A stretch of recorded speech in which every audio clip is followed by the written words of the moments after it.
Hello everyone, आज है 14 दिसंबर और आज इस वीडियो में हम बात करेंगे इंडिया बुल्स हाउसिंग फाइनेंस के बारे में। 145 रुपए का शेयर है, 5% की तेजी हमें यहाँ पर देखने को मिली है।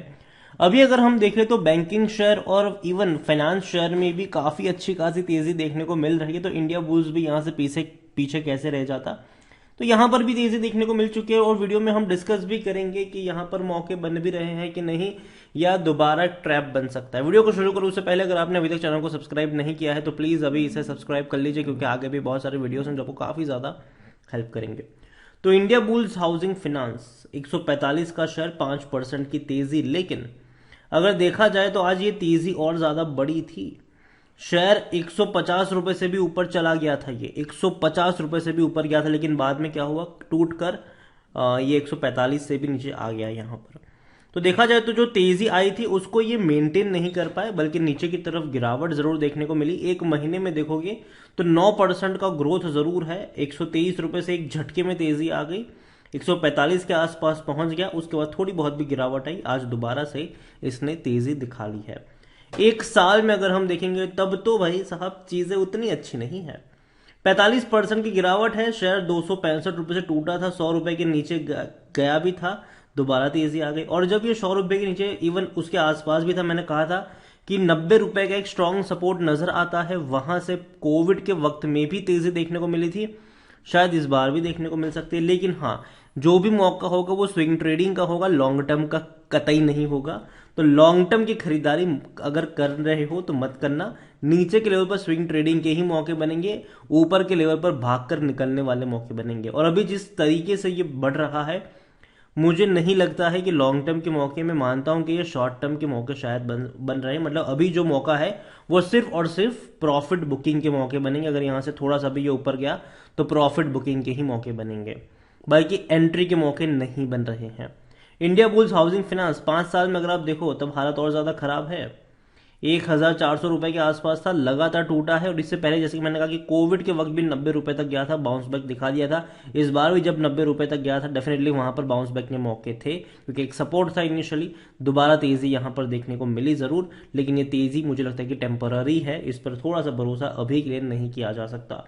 इंडिया बुल्स हाउसिंग फाइनेंस में देखा जाए तो मिड कैप शेयर है, ये 6,775 करोड़ के आसपास का मार्केट कैप है। और वॉल्यूम अब ज्यादा रहे, आज 6.25 करोड़ के आसपास के वॉल्यूम, मतलब बहुत बड़ी क्वांटिटी में शेयर आज ट्रेड होते नजर आए, बहुत बड़ी क्वांटिटी में, बड़े लंबे अरसों बाद। कंपनी की अगर हम बात करें तो फंडामेंटली कंपनी उतनी स्ट्रांग पोजीशन पर नहीं है। रेवेन्यू उनके 2,230 करोड़ के आसपास के जरूर है सितंबर में, जो पिछले साल के सितंबर क्वार्टर में भी इसके आसपास ही थे, 2,232 करोड़ के ही थे। और जहां तक बात करें इनके प्रॉफिट्स की तो 290 करोड़ का इनको मुनाफा हुआ है सितंबर में, जो कि देखा जाए तो ऑलमोस्ट इतना ही पिछले कुछ क्वार्टर्स में भी देखने को मिल रहा था।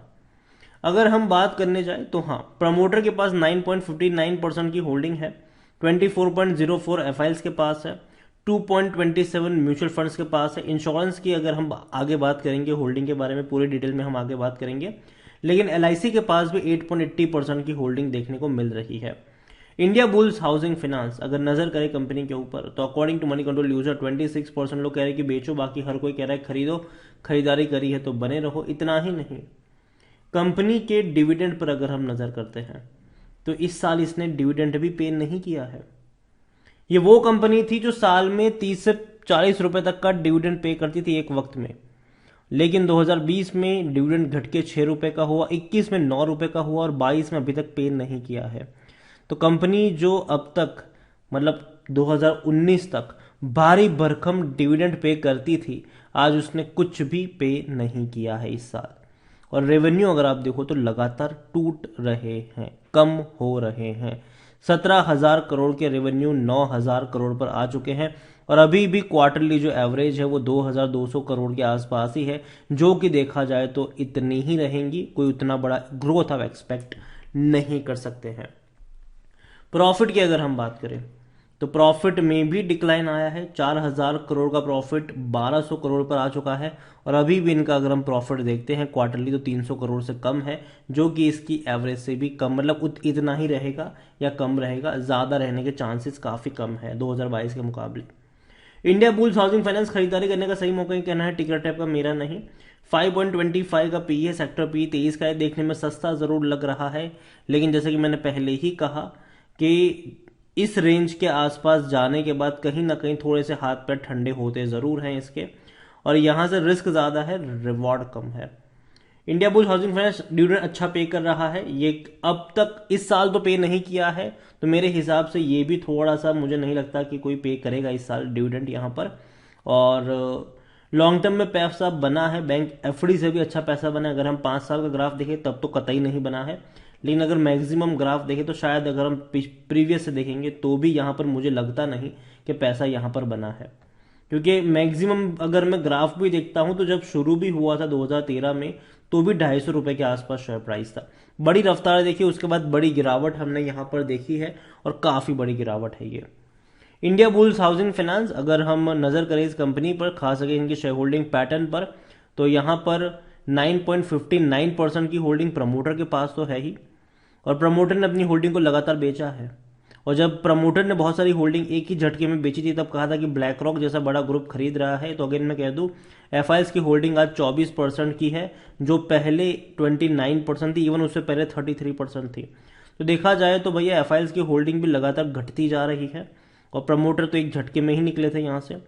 2.27 म्यूचुअल फंड के पास है, 8.83 अदर डोमेस्टिक इंस्टीट्यूशन के पास है, रिटेल के पास सबसे ज्यादा होल्डिंग अभी नजर आ रही है 36.40% की, अदर्स पार्टीज के पास 18.87% की होल्डिंग है। अभी के लिए इंडिया बुल्स हाउसिंग फाइनेंस में डेफिनेटली मुझे नहीं लगता कि खरीदारी के मौके हैं, क्योंकि देखो अभी जो तेजी बन रही है ना, वो ऑलमोस्ट आपको सारे बैंकिंग शेयर, मतलब तकरीबन मोस्ट ऑफ बैंकिंग शेयर में देखने को मिल रही है। कई बड़ी तेजी देखने को मिल रही है। इंडिया बुल्स में जो तेजी है वो आज के दिन की तेजी है, ठीक है।